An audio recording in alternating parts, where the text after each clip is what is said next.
especialmente para la gente que está en la transmisión en vivo. Es un honor tenerlos acá el día de hoy en esta sesión llamada Garantizando la plena participación de las mujeres y las niñas en la religión y la sociedad. Me gusta el título de este panel porque dice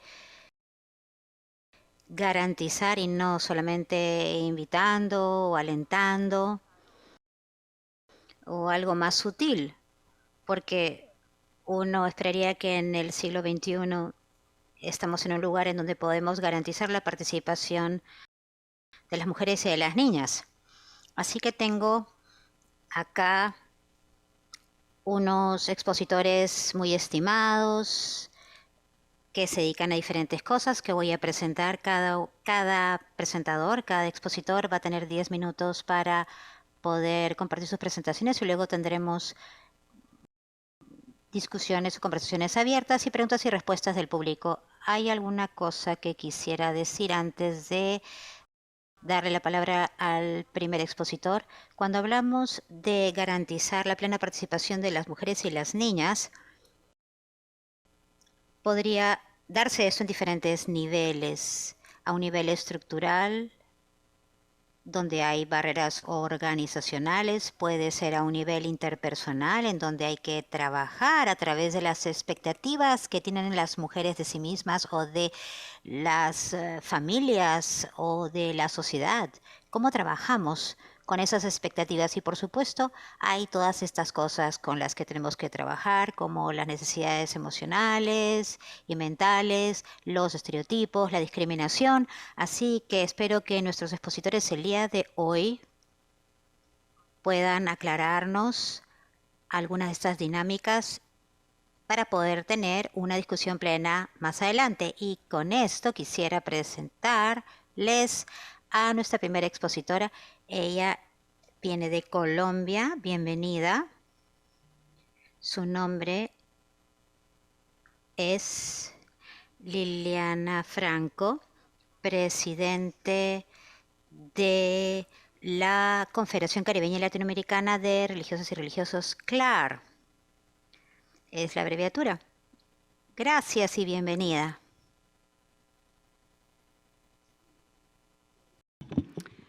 Buenas tardes. Me dirigiré a ustedes en español.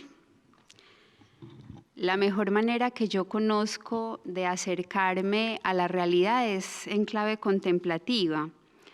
Por eso los quiero invitar a ustedes, varones, y a ustedes, compañeras de mesa, a contemplar la realidad de las mujeres del continente. Los quiero invitar a que nos acerquemos a los pies de las mujeres del continente. En la pantalla estamos observando los pies de Marisol. Tiene 6 años. Es una entre tantas niñas campesinas del continente. Debe recorrer grandes distancias para llegar a la escuela. La educación que recibe desconoce su identidad y su cultura.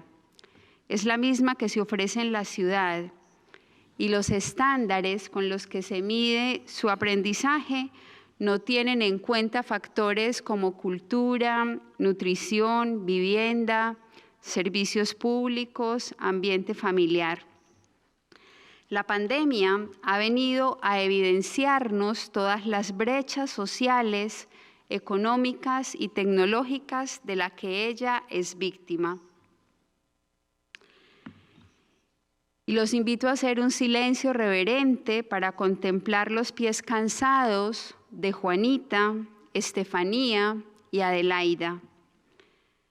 Se han tragado el camino en busca de la estación llamada Sueño Americano. Van a prisa y con miedo, a prisa y con hambre, sin saber que las espera una jaula llamada Estación de Protección, en las que las separarán de sus padres, les arrebatarán su cultura y les mutilarán idioma y derechos. Las migraciones forzadas son una característica de los últimos años en América Latina. Multitud de personas han salido de El Salvador, Honduras, Guatemala para dirigirse a Estados Unidos vía México. Millares de venezolanos huyen de su país principalmente por Colombia o Brasil para establecerse en estos países o ir más hacia el sur del continente.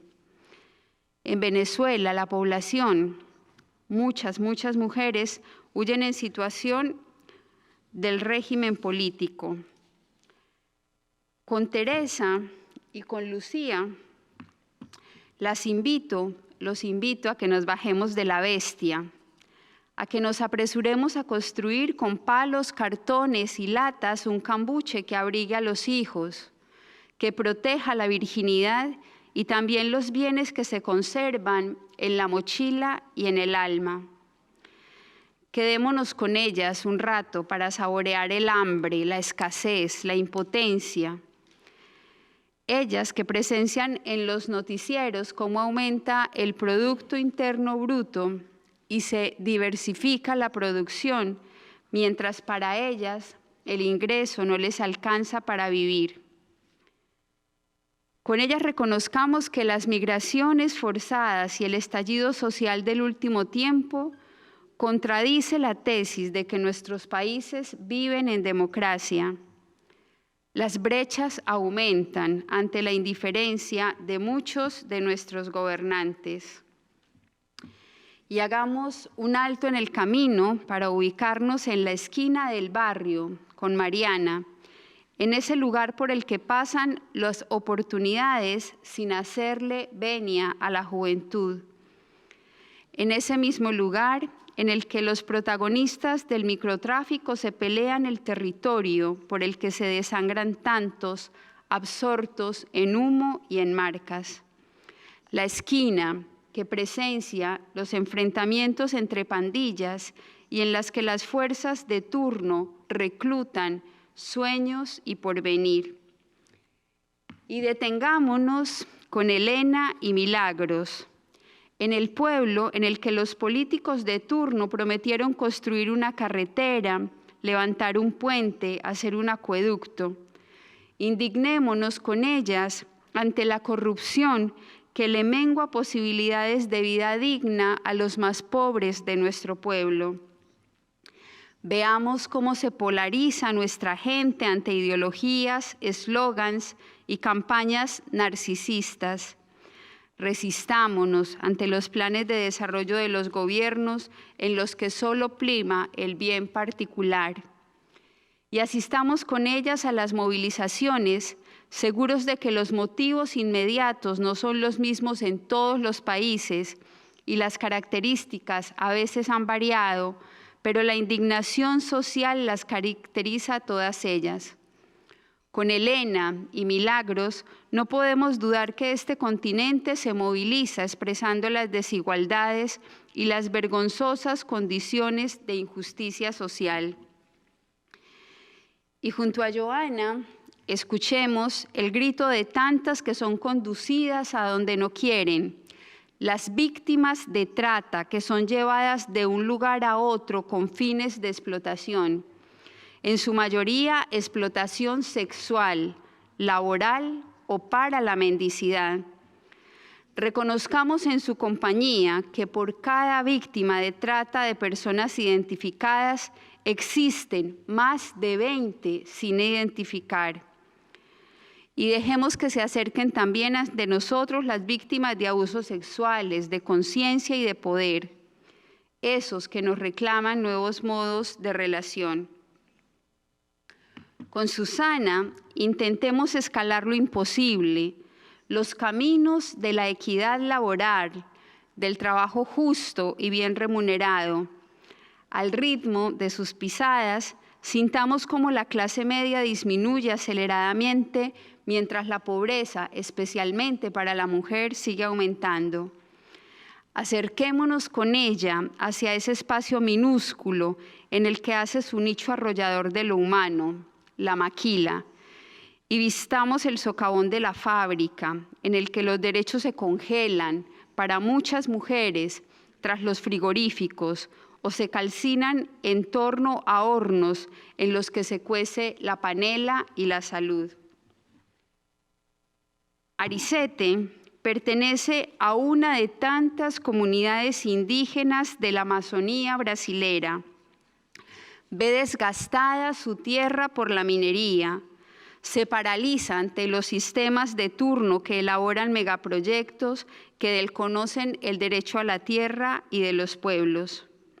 Sueña con que la propuesta de la ecología integral cale hondo y produzca transformaciones.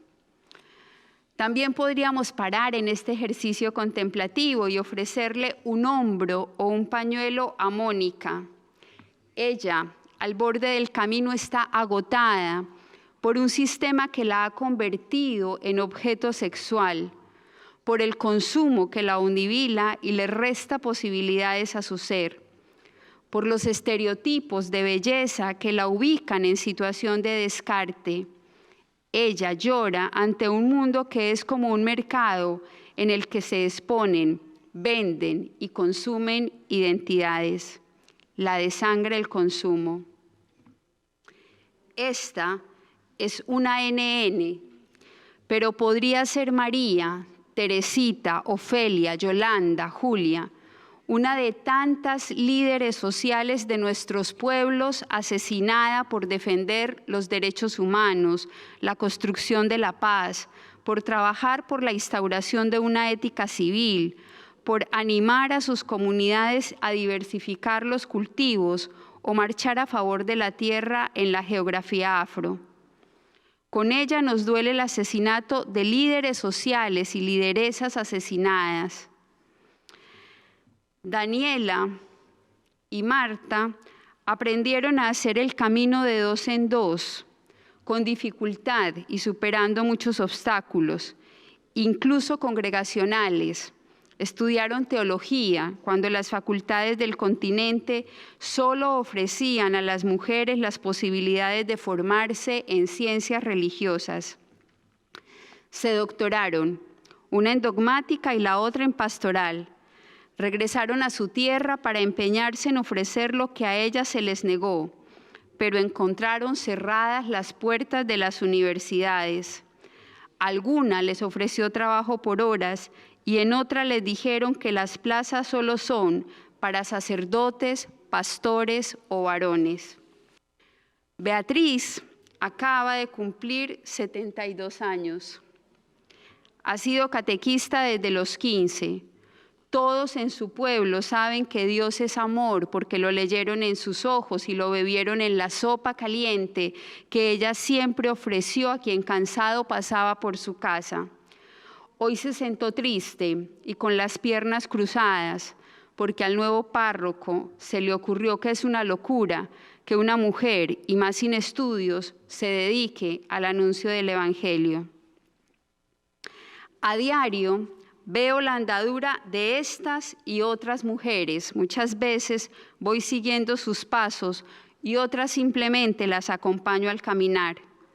Y con ellas hago un acto de fe y creo en la necesidad de una mirada lúcida y crítica frente a la realidad, pero sobre todo una mirada creyente capaz de conferir esperanza. A todos, desde las distintas confesiones, nos corresponde seguir trabajando por una mesa grande y redonda en la que nos sintamos hermanos. Ante la realidad de las mujeres que no tienen posibilidades de acceder a una formación cualificada y la constatación de que los sistemas académicos son en muchos casos excluyentes, tenemos el desafío de favorecer desde las distintas confesiones religiosas la formación para las mujeres de manera cualificada y asegurar que tengan también acceso a formación especializada en teología. Las sensibilidades y ópticas femeninas aportan matices distintos a la interpretación de la realidad. Pensar la presencia de la mujer en las iglesias y religiones a partir de la formación crítica ayuda a no dar por sentado, a no repetir los esquemas. Precisamos la práctica y el ejercicio de una formación que permita avanzar hacia una libertad y un liderazgo responsable, hacia un ejercicio de comunión y participación a partir del reconocimiento de la común dignidad de la mujer y el varón. Necesitamos incluir la presencia y el aporte de las mujeres en la formación de los varones. Se evidencia también el desafío de flexibilizar estructuras, de abrirlas a la participación de la mujer para la toma de decisiones. Será necesario y urge generar relaciones en reciprocidad, propiciar la equidad y la justicia en los procesos de participación. Incorporar también a las reflexiones la dimensión de la corporeidad, el desarrollo biopsicosocial, el reconocimiento del cuerpo de la mujer para favorecer la interrelación y la discusión ética. Revisar la liturgia en función del ejercicio de la inclusión, desde la conciencia también de Dios Padre y Madre, desde las sensibilidades y las categorías femeninas. Y ante la certeza de que la mujer sigue siendo vulnerada en sus derechos y posibilidades, fenómenos como la migración, la trata de personas, la violencia contra la mujer, sentimos el desafío de diseñar proyectos de prevención de estos flagelos, de acompañar a las víctimas, de hacer presencia en instancias públicas en las que se pueda denunciar y con las que se logre desarrollar proyectos comunes que contribuyan a la vida y a la dignidad de las mujeres. Seguir generando juntos dinámicas de prevención y acompañamiento a las víctimas, hacer redes y sinergias para el logro de objetivos comunes. Seguir incorporando sobre todo la mirada reconciliadora y el diálogo en reciprocidad en todos los espacios interreligiosos. Esta es, sin lugar a dudas, la hora de la mujer y a todos nos corresponde trabajar porque eso sea posible.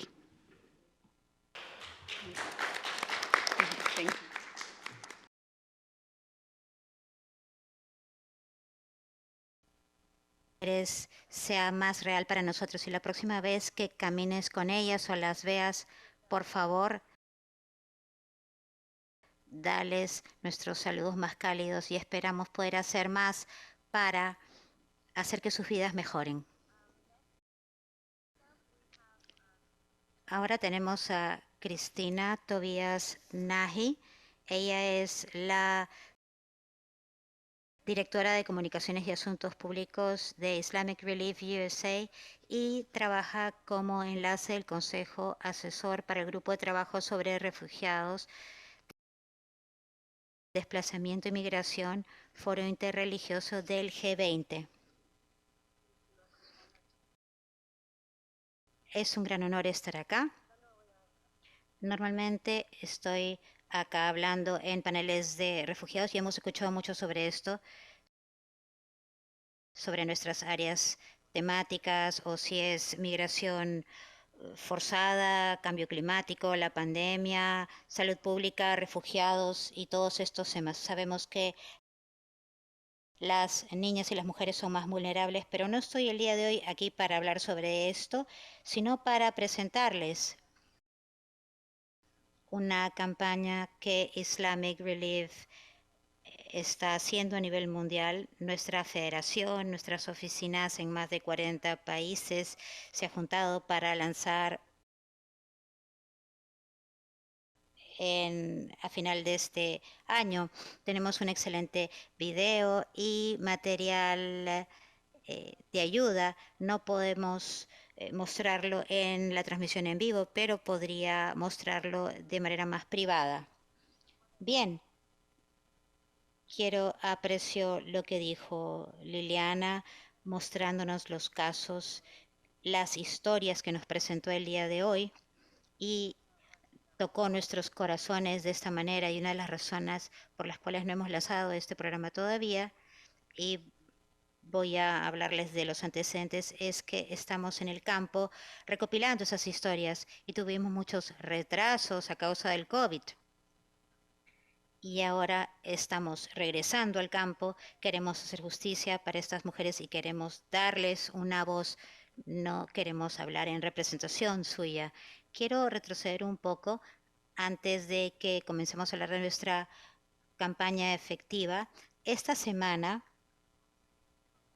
hubo una publicación en el Washington Post hablando sobre Sheryl Sandberg, a quien conocemos por Facebook o Meta actualmente, y cómo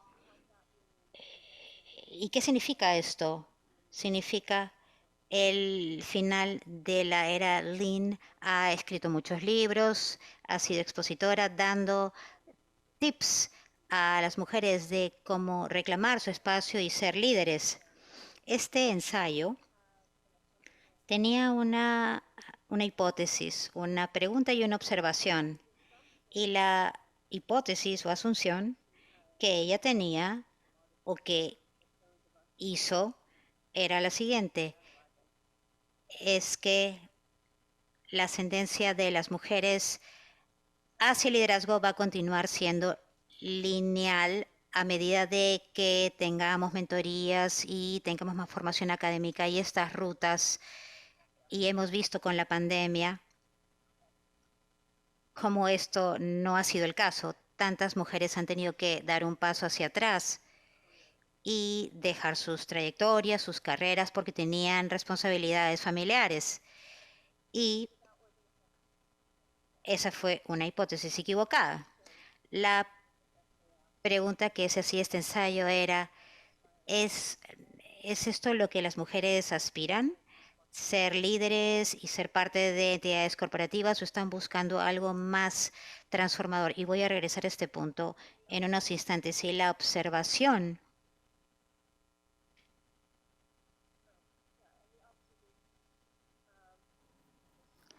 La observación que esta autora hacía era que un acto sencillo de buscar la equidad, la igualdad, es transformador. Y las personas, ya sean hombres o mujeres, no van a renunciar a ese poder sin pelear.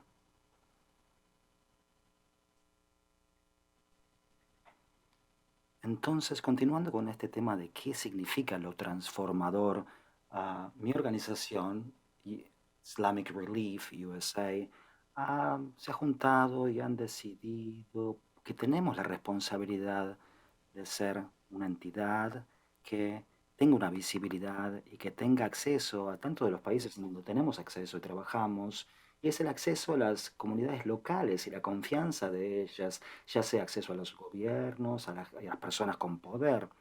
Y parte de esa responsabilidad, como parte de esa responsabilidad, teníamos que ser parte de una situación en donde podríamos mejorar como comunidad, como nuestra tradición de fe, y hacer recomendaciones en este sentido, porque la tradición musulmana no es de condescendencia como el catolicismo, en donde uno dice cosas sobre el cambio climático, cosas encíclicas y se filtra para abajo. No podíamos hablar de parte, digamos, con la tradición musulmana, pero lo que hicimos es llevar los mensajes a las comunidades y en las geografías en un proceso consultativo. Y esto es lo que creemos que dice nuestro texto, como lo interpretamos nosotras.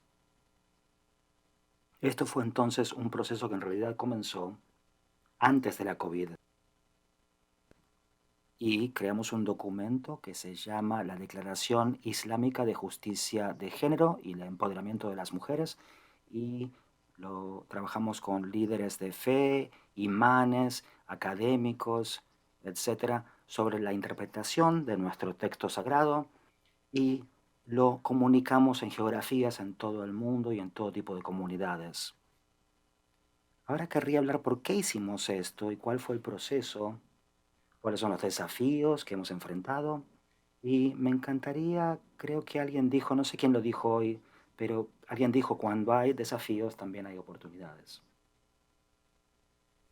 Históricamente nosotros estamos observando o hemos observado algún retrocesos en las comunidades. Yo denunciaría, digamos, por ejemplo, en Afganistán, donde yo he trabajado, es uno de los varios lugares donde vemos eso, retrocesos.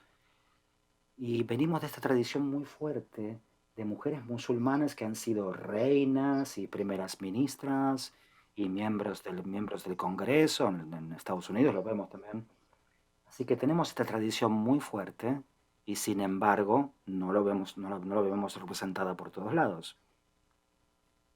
Así que el objetivo de nuestra declaración, y lo leeré esto lo tengo aquí escrito, es ser una iniciativa que sea un hito que ponga principios principales de justicia y que también desafíe las culturas tradicionales perversas y que problematice las cosas que hacen las mujeres vulnerables, que afirme el derecho dado por Dios a todos los seres humanos y nuestro deber de ponernos frente a la injusticia. Esta declaración propuesta va a movilizar acción global y regional y trabajo de incidencia y hará un llamamiento para alianzas y firmas dentro del mundo musulmán, junto con nuestros aliados, ya sean seculares o religiosos, y también los multilaterales, para dar nuestro compromiso para terminar con las injusticias de temas de género. Ese es el objetivo con el cual estuvimos un número de años trabajando sobre esta iniciativa en particular. Lo que hicimos, como ya mencioné entonces, es sacar del texto sagrado, de las escrituras, lo que afirma en los derechos de las mujeres, ya sea el derecho a la educación, el derecho al matrimonio, el derecho al divorcio, cuál es la edad apropiada para el casamiento, el derecho a la participación dentro de la fuerza laboral, el ascenso al liderazgo, a posiciones de liderazgo, y también en la esfera política, por supuesto, todas estas esferas. Y no solamente protección, ¿no? Porque tenemos que tener protección para poder avanzar hacia otros espacios, ¿no? No solamente la protección. A medida que avanzamos hacia las comunidades y nos involucramos y logramos compromisos, aquí es donde realmente conseguimos algunos desafíos, vimos algunos de los desafíos. Primeramente, esta iniciativa tiene dos partes. Originalmente, bueno, era más una fase externa, una campaña de fase externa por la cual queríamos educar a otras comunidades y a otras tradiciones de fe, en el sentido de qué es lo que están viendo en los medios de comunicación y que no es la interpretación correcta y no es el Islam. La religión del Islam son cuestiones culturales y no del Islam. Entonces, a medida que nos estamos aventurando externamente, también estamos encontrando bastante resistencia y nos dimos cuenta que teníamos que educar a nuestras propias comunidades, dentro de nuestra comunidad. Y eso es algo que hablamos, es la alfabetización literaria, la alfabetización también es un tema muy importante. ¿Cómo trascendemos esta barrera de alfabetización en la educación? Otro desafío que enfrentamos a medida que pensábamos en cómo hacer esto es otros líderes de fe, imanes, académicos, de manera muy privada, estaban de acuerdo con todo lo que decíamos, pero no quieren exponerse públicamente y comprometiéndose a eso, diciendo que están de acuerdo. Así que aprendimos entonces, estamos aprendiendo cómo avanzar de esta forma, ¿no? Con estos temas que ocurren. Esto también es una oportunidad, de alguna manera, como mencioné antes. Un desafío, pero una oportunidad también.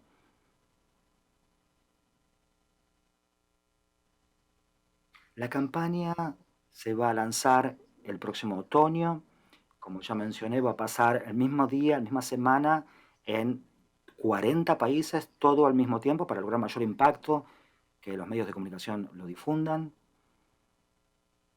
Vamos a tener muchas redes sociales, académicos, vamos a hacer trabajo de incidencia con distintos gobiernos, distintos organismos de las Naciones Unidas. También vamos a hacer algunos actos teatrales, digamos, que esperamos que logren llamar la atención. Si tienen algunas ideas, estamos abiertos a sugerencias. Como organización, nosotros entonces estamos pensando en, este es un trabajo de incidencia más grande, pero quería concluir con la siguiente idea. Aunque hacemos trabajos de incidencia, el trabajo de incidencia no es nuestra principal línea de trabajo en mi organización, somos una organización de desarrollo, pero tenemos que unir esto a un trabajo programático real en los países donde tenemos presencia y eso nos hace acordar de todas nuestras respuestas para los distintos sectores con los que trabajamos, ya sea educación, salud, agua y temas sanitarios, protección. Dentro de la programación que nosotros realizamos, siempre garantizamos que nuestros programas tengan un énfasis especial sobre las mujeres, niñas y jóvenes, porque también el liderazgo, los medios de sustento, si queremos hacer un cambio transformador, no va a pasar solamente a nivel de trabajo de incidencia, va a pasar a muchos niveles con temas de derechos, programas inclusivos, oportunidades para ellas, de manera de que podamos unir todo esto al trabajo de incidencia con los estudios de caso, con las evidencias y evidenciar que el trabajo que hacemos está teniendo impactos. Queremos tener que haya más mujeres en el Congreso, no necesariamente que sean reinas, digamos. eh, Queremos ver mujeres allí, en el campo, y que nuestras sociedades sean inclusivas para todos. Muchas gracias.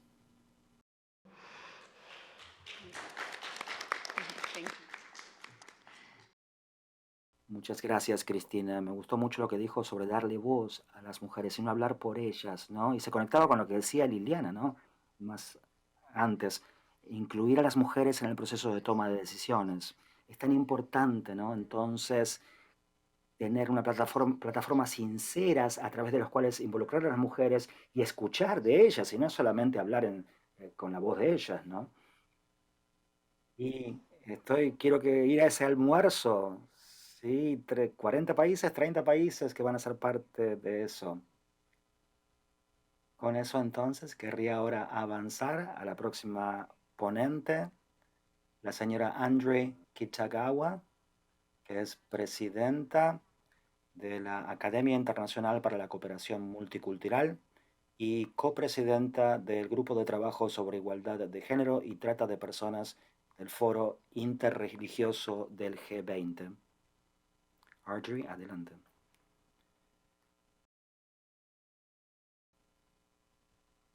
Muchas gracias. Buenas tardes a todos y todas.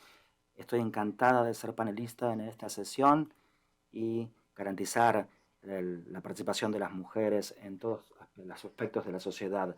Querría abordar este tema comenzando con la religión y cómo las creencias y las prácticas religiosas buscan en la sociedad, se convierten en parte de las prácticas culturales, comportamientos y valores de una sociedad. En su libro Persisting Key Patriarchy, Kusangara Abraham habla que la religión fue uno de los marcadores de identidad más importantes, conjuntamente con otros aspectos como clase, etnias, etc. Aquí se desafía el rol de la construcción de la identidad de género, las experiencias, utilizando los lentes femeninos y las religiones. No voy a tener tiempo para indicar muchas otras religiones, pero creo que es muy indicativo esto de cómo las religiones. Kuchorani, la autora, indicó que las doctrinas y las prácticas se traducen a experiencias diarias y la ideología patriarcal que legitimiza la utilización de la fuerza y las jerarquías de género. Ahora, la conciencia de género adquiere un valor normativo en la vida de las mujeres y de los hombres. La indoctrinación religiosa del hombre como jefe de familia básicamente idealiza situaciones que afectan a las mujeres. Esto tiene un impacto hegemónico, según la autora Kuchimari, en todas las mujeres, ya que normaliza una división y por lo tanto la patriarquía hace que las mujeres tengan jerarquías y desarrolla aspectos negativos, más que nada porque está ayudada por la religión. Y en el patriarcado tradicional, las relaciones de género y la manifestación se manifiestan en instituciones, incluido el matrimonio, la familia y en el hogar. Y ve al padre como el jefe del hogar, responsable de la conducta de la familia. Las personas que están afectadas por la patriarquía, por ejemplo, Dios se revela como masculino, no femenino. Dios ordena, tiene roles de género para los hombres y mujeres. El hombre es parte de la creación, de orden. El marido y el padre es el jefe de familia, es un líder en la familia que da protección. El liderazgo masculino en el hogar sigue hacia la iglesia, donde los hombres se les permiten tener posiciones de poder en la iglesia y esto va a pasar en la sociedad también, en espacios cívicos y otro tipo de esferas. Desde que la mujer fue creada como una ayuda hacia el hombre, como una persona que hace nacer a niños, y las esferas de dominio para la mujer o la esposa es en la casa, y esto está y la mujer está conectada con el hogar. Las hijas también están bajo el comando del hombre, del padre, porque si esto no es así, los recipientes de la provisión del Padre no lo van a tener. Ahora, la patriarquía bíblica es similar al complementarianismo y muchas de sus diferencias son solamente de grado, no tanto de otra cosa. El materialismo, esto dice que el liderazgo masculino en la iglesia y en el hogar es importante. La patriarquía bíblica excluye los espacios cívicos, a las mujeres de los espacios cívicos. Las mujeres no pueden ser líderes, no deben tener carreras fuera del hogar. Y en la práctica esto significó que las mujeres no deben votar, no puede estar fuera del hogar y debe estar bajo la autoridad y la subordinación de los varones. Ahora, uno puede decir que la religión ha promovido el patriarcado a través de las escrituras religiosas y con las ceremonias religiosas y prácticas también. Y la iglesia ha empoderado a las prácticas. Las prácticas religiosas también estigmatizan algunas funciones biológicas que se mezclan con la esencia misma del ser mujer, como por ejemplo la menstruación. Y una mujer que menstrua se puede prevenir de que participe en actividades religiosas o que ponga el piso en el templo, que ponga el pie en el templo. Y esto porque son percibidas como impuras. La mayoría de las religiones tampoco no permiten que las mujeres tengan posiciones de liderazgo dentro de las estructuras de la iglesia. De hecho, Felipe Beck, en un artículo reciente que escribió, dice que el matrimonio históricamente significó que una mujer pase de la autoridad del padre hacia la del marido. Y hace no tanto tiempo, las mujeres aquí en Estados Unidos se les podía negar el acceso a una tarjeta de crédito si no tenían el permiso del marido. Y el marido le daba la potestad al marido para violar sexualmente a la mujer también. Y esto no cambió hasta la década de 1990 y todavía existe en algunos lugares hoy en día. Durante muchos siglos ha habido gente que tratando de cambiar legislación que previene a las mujeres de tener una personalidad jurídica y sus derechos, pero no ha sido muy exitoso en muchas partes del mundo. En muchas partes las esposas no tienen los mismos derechos que el esposo a la hora del divorcio, los derechos de propiedad, la custodia de los hijos e hijas y la habilidad de elegir casarse, primeramente, en primer lugar. En muchos países muchas mujeres no pueden casarse con cierta gente. En muchas tradiciones religiosas el casamiento continúa siendo totalmente patriarcal, en donde la mujer se hace súbdita de su marido y el marido es la autoridad en el hogar. En el libro Religion and the Changing Role of Women de Barbara Harwood, Kirner Schmidt y Sheila Riveni, ellas escribieron, cita, el rol de las mujeres en la sociedad ha cambiado. La religión en Estados Unidos ha respondido a estos cambios de varias formas distintas.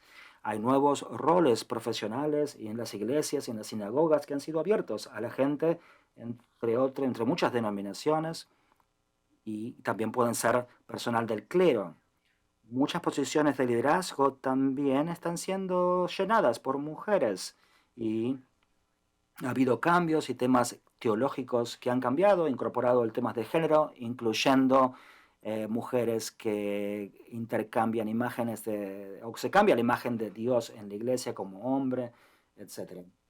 Por otro lado, algunos grupos religiosos han sido líderes en oponerse a las mujeres dando por sentado que en liberar a las mujeres como temas de aborto, control de...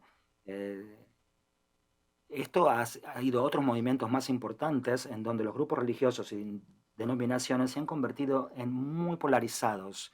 Esto ha afectado también las expectativas de la iglesia y contiene muchos voluntarios mujeres. Ahora, este patrón de cambio de roles para las mujeres ha cambiado las estructuras tanto de la sociedad como de las ideologías dentro de la religión en Estados Unidos. En última instancia, ¿cómo hacemos para garantizar la participación completa de mujeres, niñas y jóvenes en la sociedad y que implique una participación equitativa de mujeres, niñas y jóvenes, además de la de los hombres?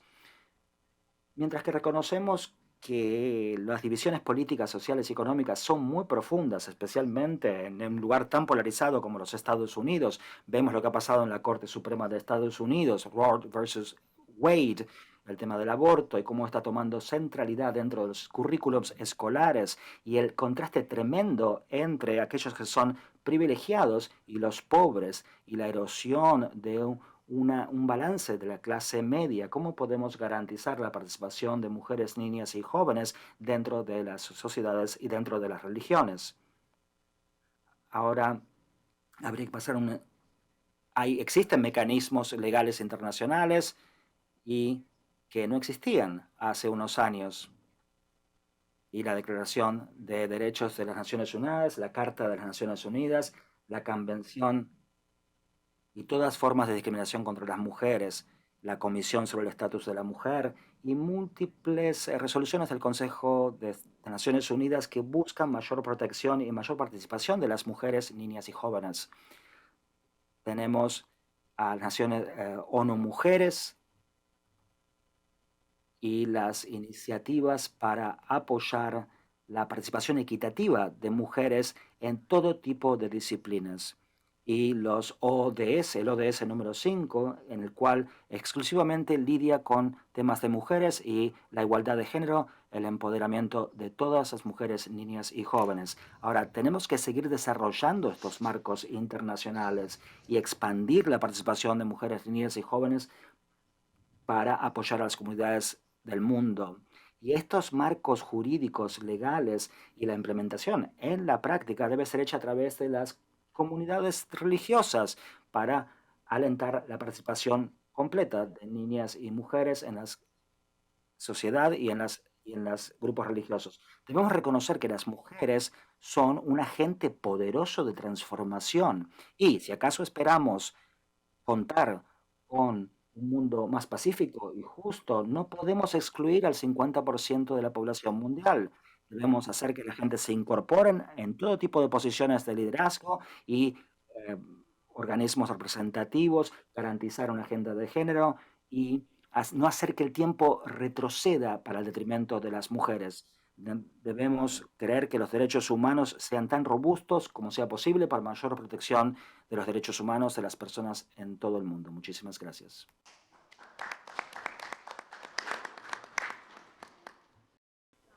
Muchas gracias, Audrey. Me encantó el reconocimiento que las mujeres son agentes poderosos de la transformación, por supuesto. Aplausos.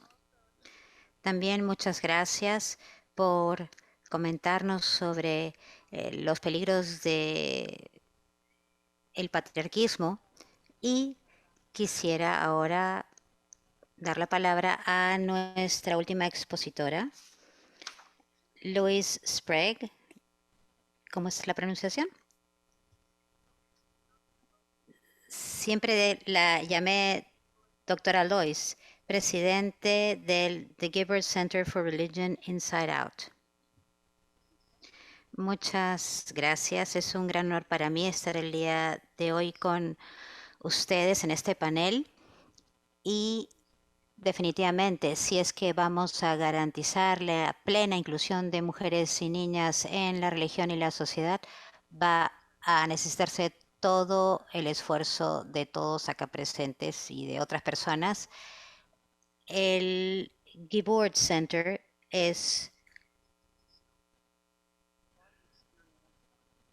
una organización interreligiosa sobre la base de la experiencia. Reunimos personas para desafiar las hipótesis y asunciones, para liberar, perdón,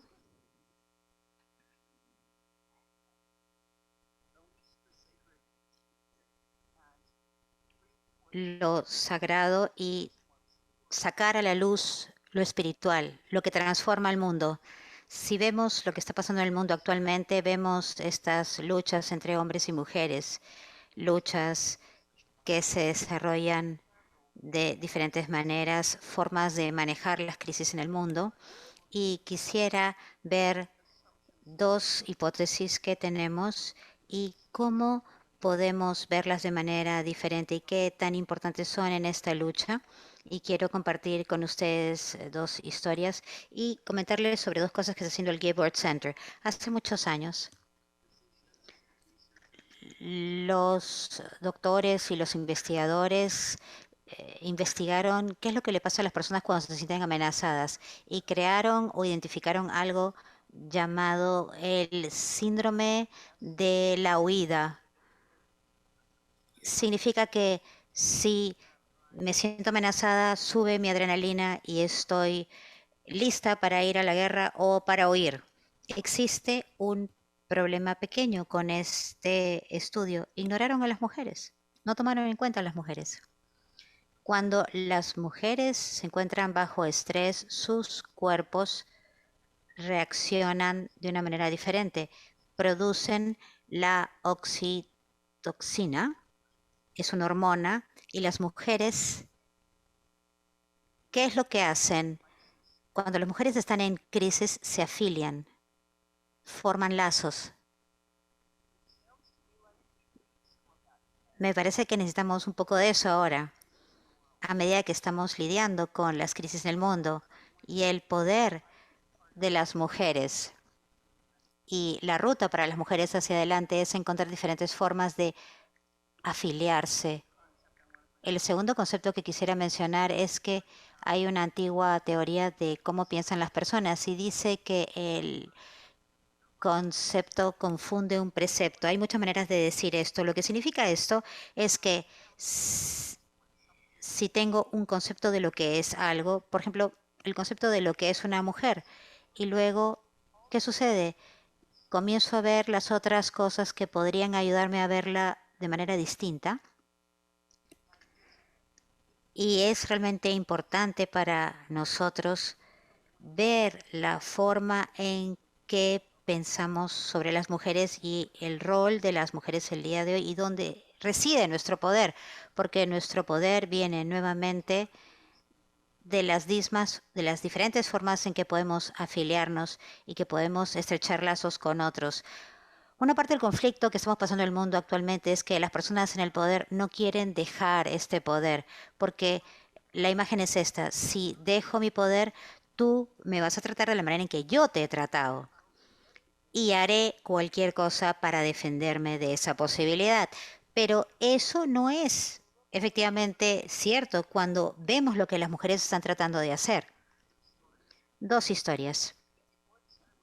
El Gibbord Center fue iniciado por el reverendo o la reverenda Gwen Gibbord, un ser humano de lo mejor que realmente amaba a los otros y estaba preocupada en el bienestar de las personas con las que tomaba contacto.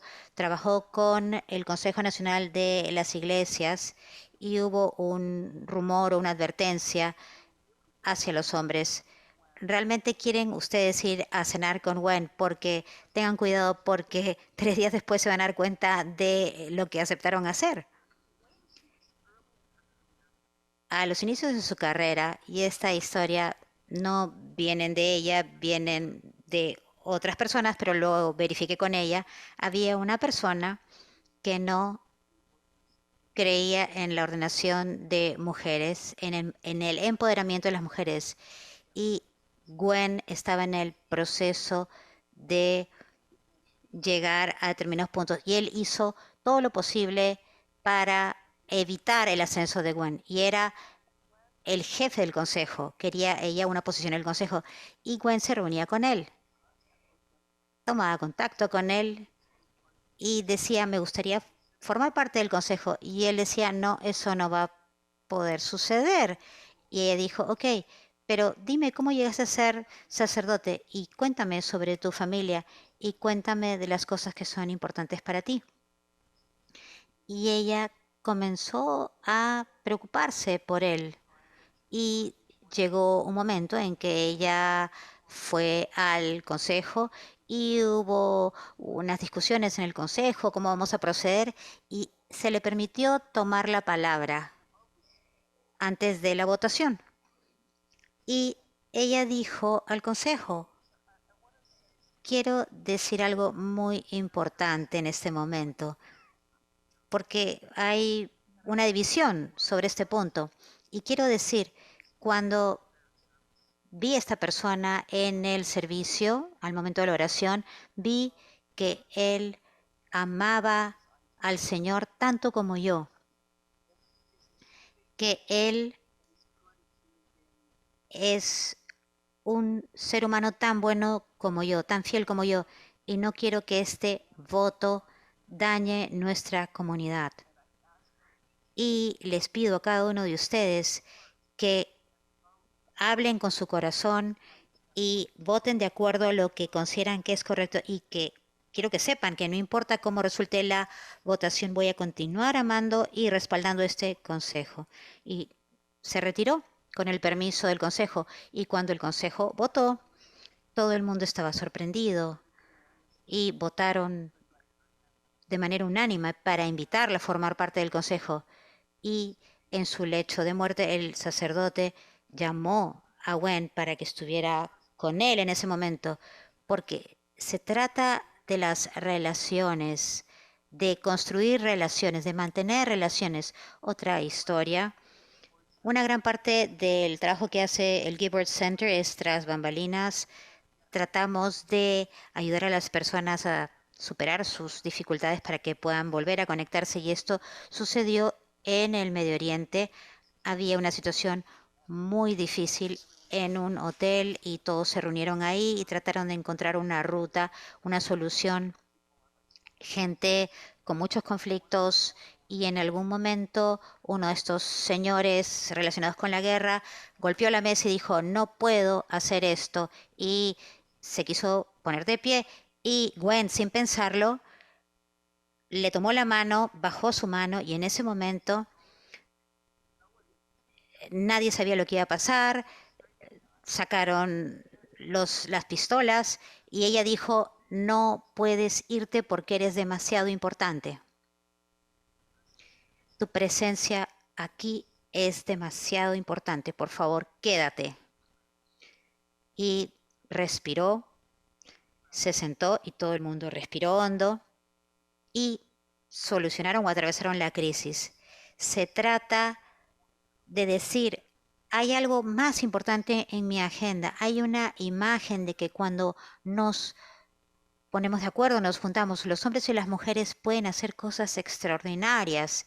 Y esa es una imagen que necesitamos fomentar a medida de que contamos y recontamos nuestras historias. Disculpen.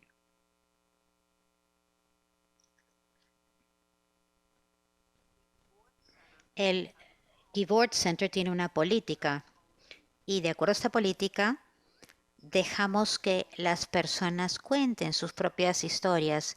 Entonces, si queremos ver el tema de la violencia contra las mujeres en el Islam, muchas personas en los Estados Unidos tienen interés en este tema. Fuimos donde las mujeres musulmanas y les dijimos, cuéntenos su experiencia sobre el Corán, el Sagrado Corán, y qué quieren ustedes contarnos? Si van a hacer esto, deben hablar de las mujeres y también sobre la violencia, la paz y la piedad. Y trajimos 3 mujeres musulmanas, madres académicas, para que compartieran con nosotros sus experiencias. Y fue un gran taller, el mejor. También invitamos a 3 expertas feministas, una feminista cristiana, otra musulmana y otra judía, para hablar sobre nuestras historias de la creación desde su punto de vista. ¿Cómo podemos ver esto en un mundo que Dios creó, un mundo que no estaba polarizado? Invitamos a Emmett Levine, que probablemente conocen o no. Es una experta ortodoxa, es judía y probablemente entiende de dónde vino Jesús como un judío del primer siglo más que nosotros, y le pedimos que hablara sobre la Biblia y la violencia contra la mujer. Le pedimos que nos enseñara, que nos mostrara cómo entender esto.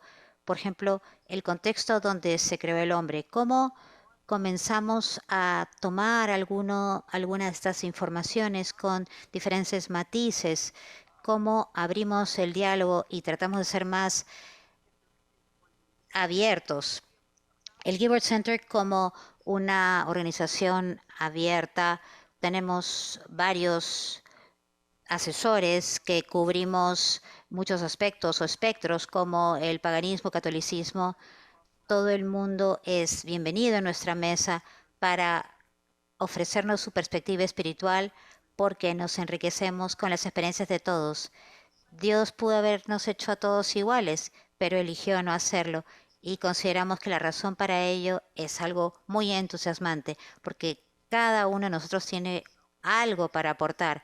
Así que esa es otra de las cosas que hicimos, pero queríamos hablar sobre las mujeres, la fe y la violencia. Así que reunimos a muchas de nuestras lideresas y nos sentamos con ellas durante varias reuniones y hablamos cómo podemos curarnos, cómo puede ser la curación. Una de las cosas que las mujeres dijeron fue: queremos explicar desde el punto de vista de nuestras propias religiones, es cómo entender cómo ingresa la violencia, cómo es entendida como parte de nuestra cultura, cómo es parte de nuestra religión, cómo podemos ayudar a cambiar esto y contar estas historias. Y lo hicieron.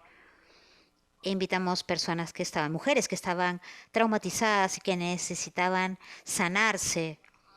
Queríamos tener una presentación de hombres, pero no físicamente presentes como los participantes, porque las mujeres habían escuchado a los hombres durante mucho tiempo. Así que lo que hicimos fue buscamos entre las religiones y buscamos que vinieran padres que trajeran a sus hijos, varones, y que pudieran compartir con nosotros películas cortas sobre cómo los padres les explican a sus hijos sobre cómo querían ellos que trataran a las mujeres, y la comprensión de los padres de las mujeres sobre la base de su tradición religiosa. Y todos llegaron a la conclusión que la violencia contra la mujer es violencia contra el Islam, es la violencia contra la cristiandad, contra el hinduismo. Pero en el marco de este programa ofrecimos esto y también ofrecimos esto. Así que los videos es una manera de compartir esto dando un paso hacia atrás. Una de las cosas que hicimos fue hacer una liturgia muy poderosa y utilizamos estas pashminas blancas, y acá dice: soy un hijo amado de lo sagrado siempre.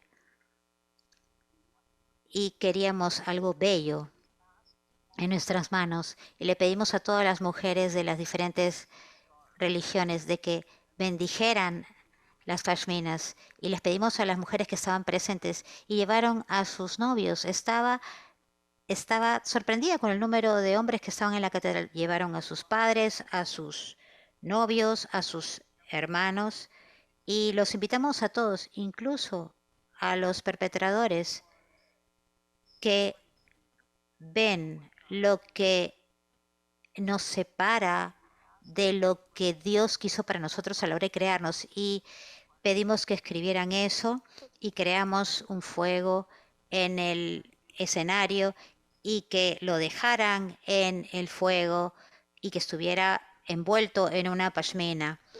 Y lo que me sorprendió al final de este servicio es cuántos hombres se acercaron y dijeron, ¿puedo llevar uno para mi mamá? ¿Podría llevar una bufanda para mi hermana? ¿Podría llevar esta prenda a mi novia? Porque los hombres quieren sanarse, quieren sanar, quieren ayudar y no saben cómo. Entonces en el Geburt Center nuestra meta es decir, cómo ayudamos a crear un mundo en donde podemos ver a hombres y mujeres trabajando juntos de maneras que son enriquecedoras y que nos empoderan. ¿Cómo hacemos eso? ¿Cómo hacemos que esto siga creciendo? No voy a tomar más tiempo. Ese es un ejemplo, unos ejemplos de lo que hacemos y va a hacer que todos tengamos que trabajar en eso. Muchas gracias.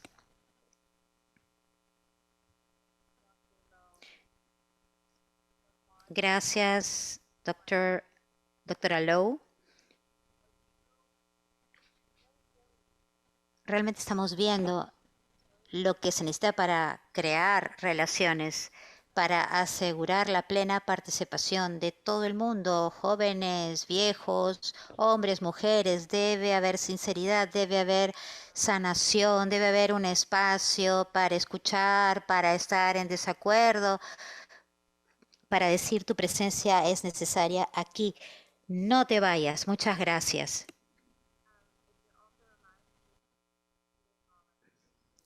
Eso también me hizo acordar, escuchando a todas las oradoras, en un artículo que vi en The Harvard Business Review, en donde se decía que al convertirse en un líder involucra mucho más que tener un título o hacer el trabajo de un líder. Lo que involucra es un cambio completo de identidad.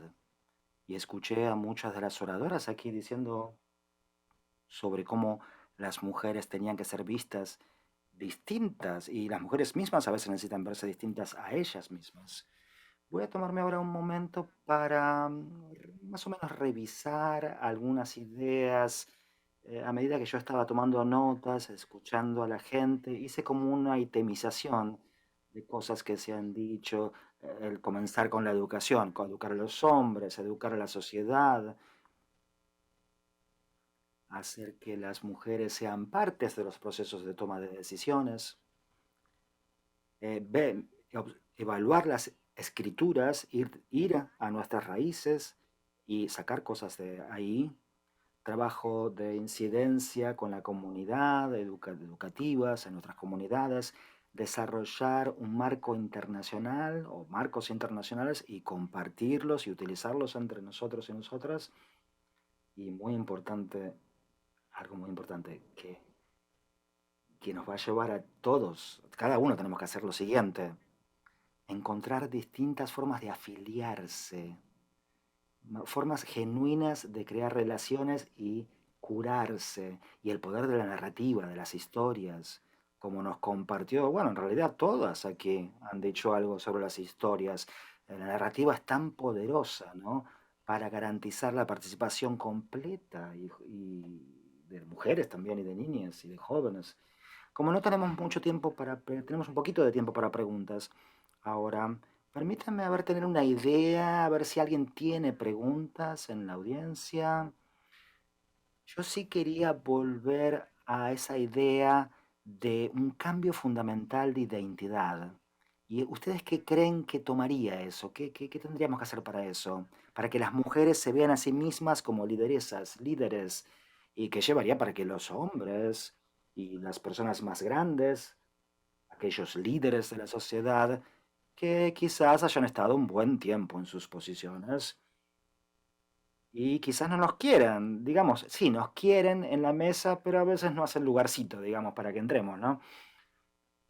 ¿Qué llevaría, qué demandaría tener este cambio fundamental de identidad? Sé que si quieren responder primeramente las oradoras aquí y sé que hay preguntas, hay gente que tiene preguntas.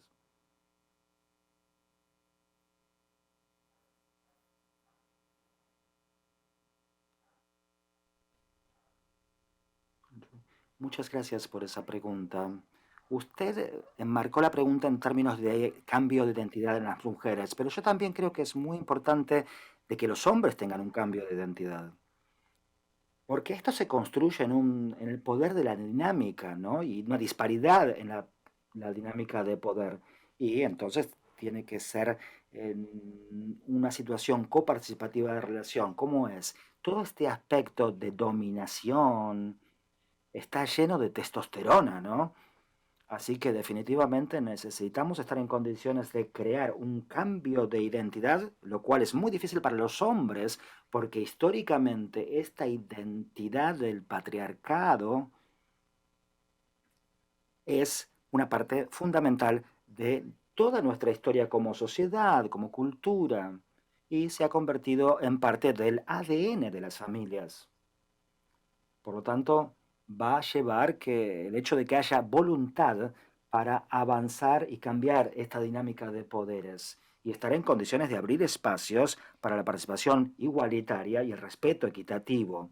Hemos escuchado muchas palabras muy poderosas, escuchamos hoy en día sobre respeto, derechos, etcétera. Sin embargo, también lleva la examinación sin miedo de cada individuo para ver sus propios sesgos, prejuicios y hasta qué punto hemos invertido en estas dinámicas de poder, de dominio por sobre otros. Y creo que esto nos va a llevar a un cambio inmenso. Y creo que sí, las mujeres también tienen que avanzar hacia roles de liderazgo porque ya somos líderes en nuestras familias, hacemos multitasking, somos muy capaces de hacer lo que hacemos. Esto es liderazgo todos los días de la forma en que vivimos, de unas maneras múltiples.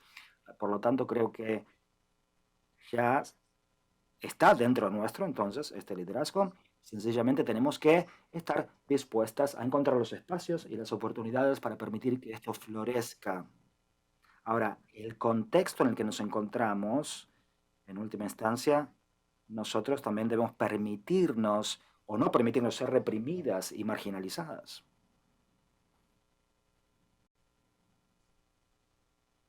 Voy a agregar algo también, y va a tener que ver con el tema del que yo estaba hablando antes y mucho de lo que fue esta conferencia sobre temas de refugiados.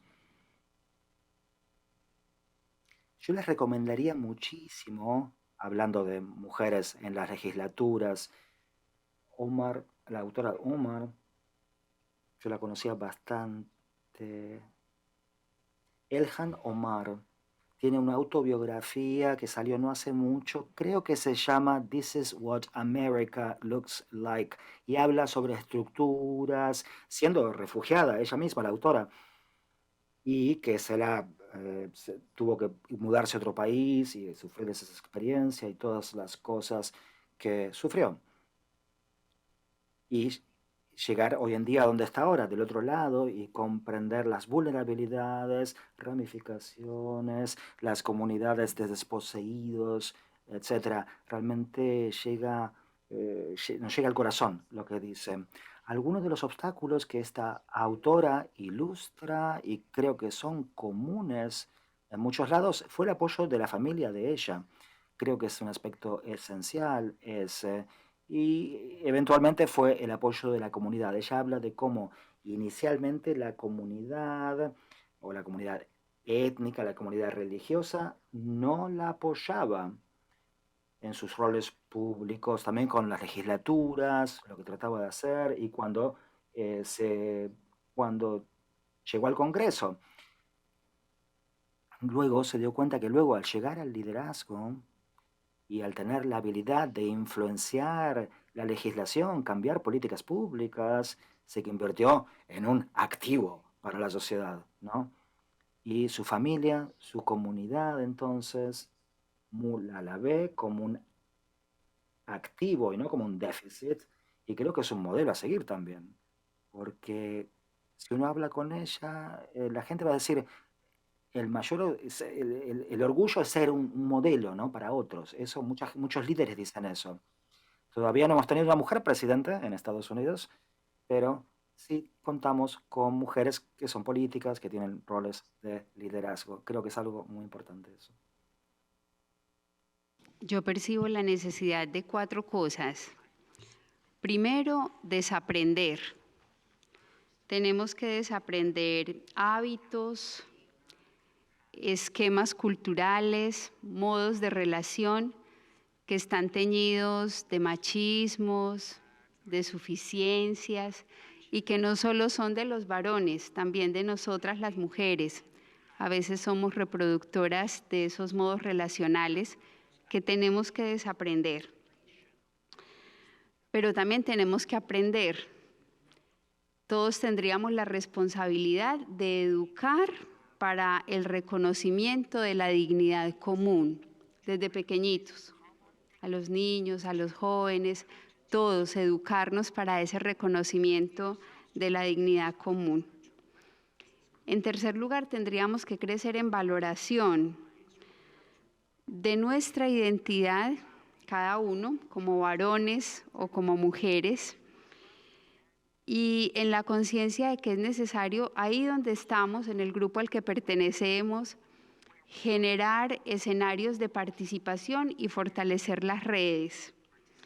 Y en cuarto lugar, a mí me parece muy importante abrazar la reciprocidad, la conciencia de que este camino lo hacemos juntos, de que los varones no son una amenaza para las mujeres y las mujeres no son una amenaza para los varones, que tenemos que caminar en condición de hermanos y eso nos va a exigir purificar los modos de relación, aprender a mirarnos de manera nueva, valorarnos en nuestras diferencias y entender que el mundo se construye desde la óptica de lo femenino y de lo masculino y que las dos ópticas son evidentes tanto en varones como mujeres y son necesarias.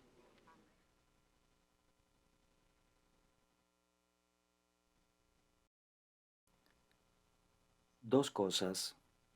Una es que tengo mucha esperanza en las comunidades interreligiosas, porque el trabajo de interreligiones, allí tenemos líderes que quieren escucharse unos a otros, o están dispuestos a decir, no es como yo diga que son las cosas, ¿no?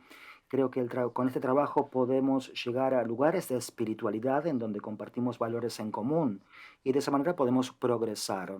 Otra cosa que he aprendido de otra organización de interreligiosidad que se llama Newground es un valor inmenso en nosotros conectándonos con la segunda capa de liderazgo, digamos, que muchas veces es gente que está muy alta en las posiciones y tiene que quedarse ahí un tiempo. Si podemos bajar una capa, llegar a la gente más joven y podemos construir coaliciones allí. Creo que esta es una herramienta muy importante para nosotros a medida que avanzamos. Querría agradecer a todas las oradoras, ha sido maravillosas, a las que han hablado tan elocuentemente sobre estos temas.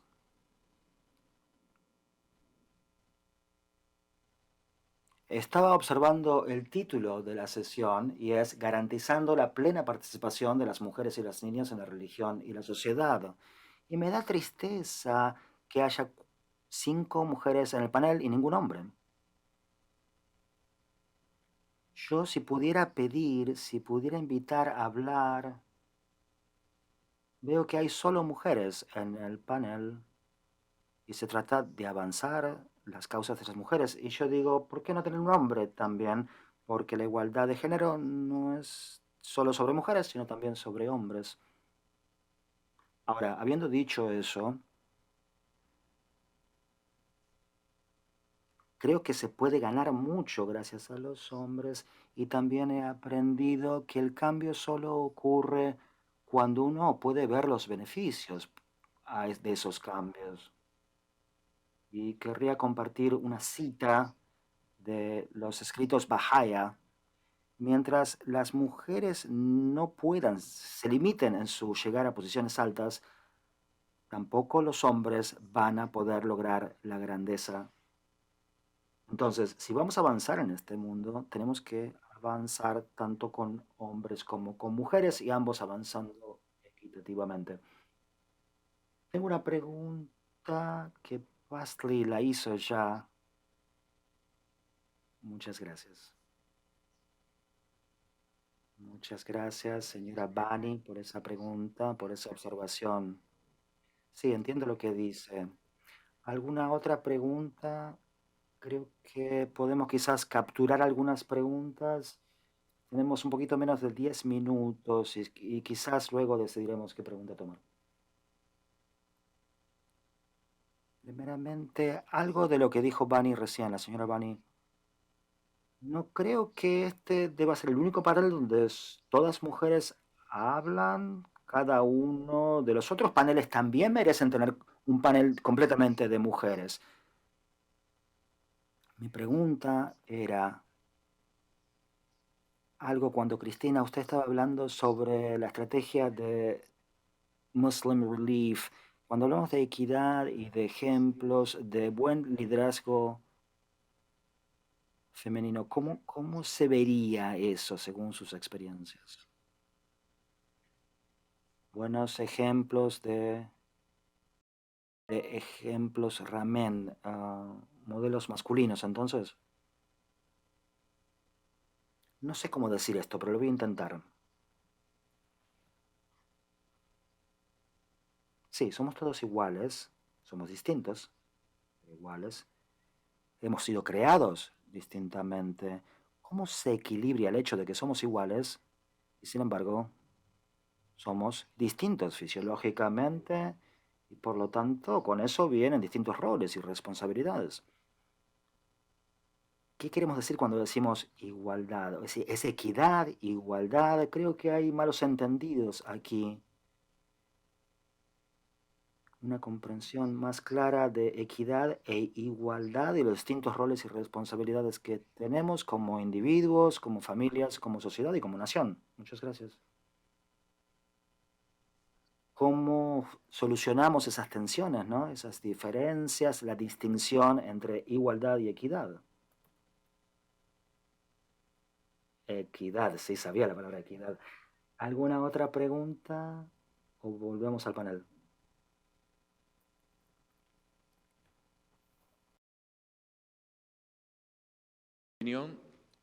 A veces tengo la impresión desde algunos discursos en la sociedad de que se traslada la idea de lucha de clases a diferentes interpretaciones y valoraciones de carácter teológico.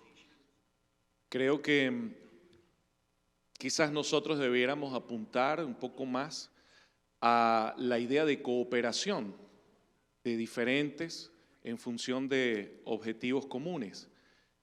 ¿Creen que desde el ámbito religioso podemos encontrar ese tipo de espacio para la cooperación hombre-mujer en la igualdad de oportunidades?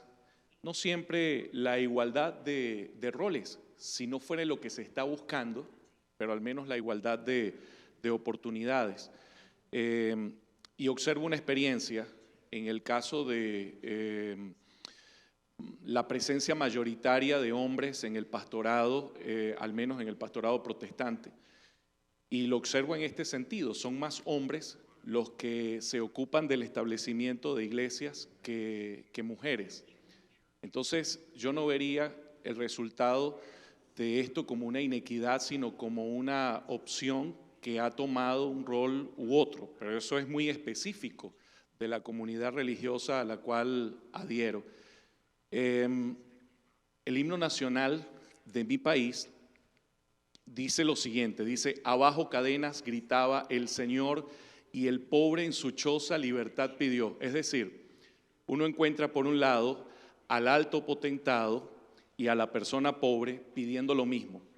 pidiendo en este caso libertad y encontrando en esa expresión el encuentro y la cooperación de algún tipo de clase más que el enfrentamiento de ellas. Y finalmente vemos nosotros entonces esa posibilidad de cooperación, cómo podemos nosotros fortalecer esa cooperación, en este caso entre hombre y mujer, para encontrar entonces igualdad de oportunidades en lo que ambos busquen.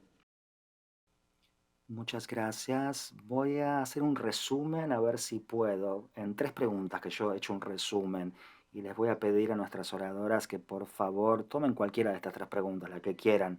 Hubo una pregunta, si yo la entendí correctamente, es esa idea de buscar en nuestras religiones ejemplos de cooperación, igualdad de oportunidades. Eso es lo que escuché que se decía. El segundo punto, la segunda pregunta es modelos masculinos, trabajo de incidencia para el feminismo. Y la tercera pregunta tiene que ver con lidiar con la tensión de los roles, las divisiones, las diferencias y cómo podemos trabajar en temas de equidad e igualdad.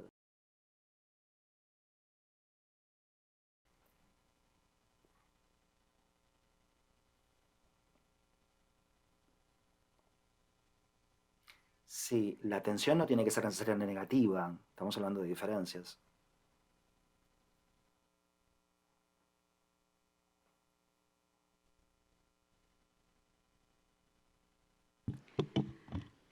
Lo que es igual es la dignidad. Tenemos la misma dignidad, pero somos maravillosamente distintos en sensibilidades, en criterios, en visiones del mundo, en maneras de captar la realidad y de expresarla. Y eso, lejos de ser una amenaza, se constituye en una posibilidad.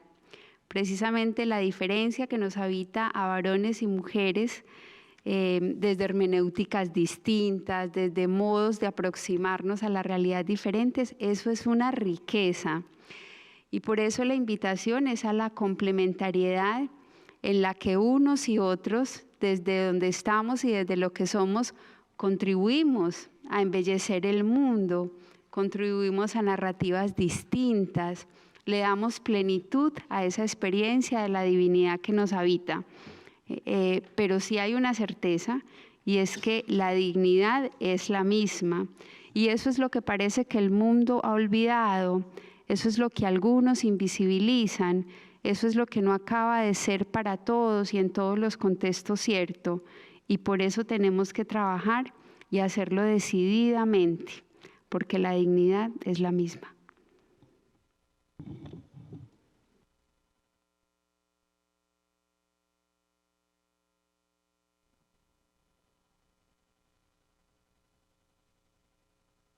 Bueno, voy a tomar entonces una pregunta de el liderazgo. En este compromiso que hicimos en nuestra campaña, yo mencioné que comenzó como una campaña externa y luego se convirtió en algo muy interno dentro de nuestras comunidades e incluso más así dentro de nuestra organización, como familia, como federación. Y evaluamos el liderazgo femenino, vemos que no tenemos CEOs femeninas en muchas oficinas en el mundo. Y una de las cosas que le estamos pidiendo a todos nuestros CEOs es que hagan una promesa, un compromiso para crear más líneas de avance dentro de sus organizaciones y esperemos que eso pueda ser un modelo y una inspiración para otras organizaciones. Porque los estamos haciendo que rindan cuentas, que sean visibles. La otra pregunta que se hizo, déjeme ver.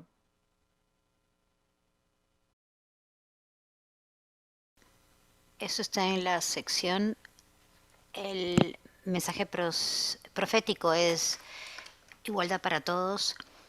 Hay que desafiar las estructuras que discriminan entre hombres y mujeres Es parte de las escrituras. Esto se declaró declarando el estado igualitario de mujeres y hombres, alentando la búsqueda de conocimiento para todos los seres humanos, respetando y valorando la participación de las mujeres en el trabajo y en la sociedad, respetando los derechos recíprocos e igualitarios de esposas y esposos.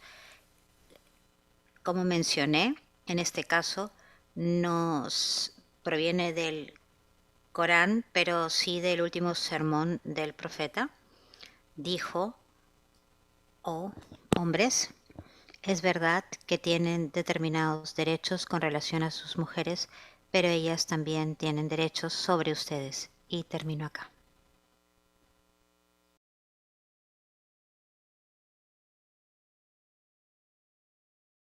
Muchas gracias por estas preguntas.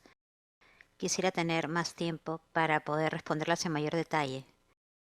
Básicamente lo que estamos conversando acá son los temas de justicia social, básicamente. Entonces los pilares de justicia social serían la equidad, el acceso, la participación y los derechos. Si tuviéramos que enmarcar cada uno, y la equidad siendo esta idea de justicia, si tuviéramos que ver cada palabra y ver la implementación del concepto de la palabra en la sociedad, entonces podríamos ver dónde está el equilibrio o el desequilibrio y qué es lo que debería hacerse para tener una justicia reparadora, para traer los cambios que se necesitan. Pero también quería hablar sobre este aspecto de justicia unitaria.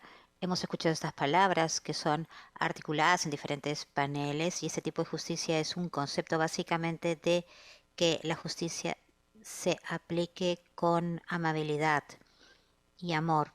Esto es muy importante porque todo este aspecto de cooperación se construye o es inherente a este aspecto de respeto, amabilidad. Tenía un gran amigo, el Dr. Han, y era un físico nuclear y escribió un manifiesto muy importante. También fue presidente del Instituto Max Planck y dijo que esta palabra cooperación era sumamente importante. Debemos reconocer que no podemos hacer las cosas solos. Las mujeres solas y no los hombres solos. Y el tema acá es que sí necesitamos a los otros. Como en la electricidad tenemos lo positivo, lo negativo, diferentes elementos, y en la creación tenemos este sistema binario, esta dualidad del mundo, el mundo en el que estamos viviendo, estamos negociando, y en última instancia tener esta cooperación a la que nos estamos refiriendo es importante, y es dentro de la capacidad de cada ser humano de llegar a este estado trascendental. Parte de ese viaje es disciplinarnos para poder llegar a esa realidad, pero personalmente considero que esa realidad ya existe y que depende de cada uno de nosotros el tomar los pasos para podernos darnos cuenta de esta realidad en nuestras propias vidas. Y creo que porque estamos en el contexto de una conferencia y estamos acá para inspirarnos mutuamente y darnos esperanza, para que reconozcamos que esto es parte del espíritu humano y que está en nuestros corazones, creo que es importante para nosotros articular las palabras y reconocer los hombres y mujeres que están presentes en esta experiencia. Es una expresión de nuestra voluntad de cooperar y les agradezco a todos su presencia acá. Estoy notando que al final del día nuestra audiencia, nuestro público es mayoritariamente masculino. Quiero felicitar a los hombres por estar acá y quiero contestar la pregunta sobre hombres feministas. ¿Quiénes serían estos? Un hombre que entiende que este viaje va a enriquecernos a todos y que comenzamos a reconocer el carácter sagrado de cada uno de nosotros y tomar contacto con la gracia que vive en cada uno. Hay que prestar un poco más de atención en esta gracia y esto nos dará más fortaleza para hacer justicia por estos niños que nos mostraron al inicio, para hacer justicia con respecto a los mayores y todos aquellos que están luchando. Creo que al inicio de esta semana estuve con la organización Fetzer, quienes tienen un gran estudio sobre la espiritualidad en América, y lo tenía impreso en mi mesa. Y luego enviaron otro informe y también lo imprimí y estaba ahí sentada con estos dos informes. Y decía, aquí nos encontramos. Este es el estado de las cosas. Estamos en el medio y tenemos que hacer una elección. Y la elección realmente tiene que ver con cómo traemos la espiritualidad y el amor y la integridad, la plenitud al diálogo y cómo lo hacemos para elevar el sentido de compasión que necesitamos para aquellos en este mundo que están en el lado equivocado de los privilegios, aquellos a favor de los cuales debemos luchar, llevar nuestros esfuerzos y compasión, porque un mundo más justo será un mejor mundo para todos y será un mundo que va a sobrevivir si continuamos en la ruta en la que nos encontramos, en donde la avaricia y el miedo nos sobrepasan, se nos acaba el tiempo. Hay una gran esperanza y esta esperanza viene del hecho de que hay tantos de nosotros que están trabajando juntos para decir necesitamos un mundo que valora a los hombres y a las mujeres, a los jóvenes, a los ancianos, a los animales y a la creación. Y eso es algo que estamos haciendo juntos. Así que muchas gracias a cada uno de ustedes. Voy a hacer un intento más para captar la sabiduría que han compartido el día de hoy, la importancia del autoexamen crítico. La dinámica es importante trabajar sobre ellas y buscar modelos más efectivos, crear modelos más efectivos, desaprender hábitos que no nos están ayudando, educar a los niños sobre la dignidad igualitaria a medida que crecen, participar en el segundo nivel de liderazgo. Me encanta eso, comprometernos a crear más vías de acceso para las mujeres, adoptar los 4 pilares de justicia social, practicar la amabilidad y el amor. Las historias que nos presentó la doctora Lois realmente tocaron mi alma. Practicar la gracia y lo que me gustaría agregar finalmente es realmente, auténticamente, de manera abierta,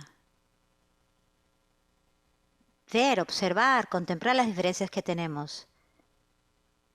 Y recuerdo esto, se creó el hombre y la mujer en diferentes naciones para que nos pudiéramos conocer entre nosotros y creo firmemente que las diferencias que están ahí, esa tensión que está ahí, no es una fuente de negatividad, pero más bien una fuente de enriquecimiento y de alimentación.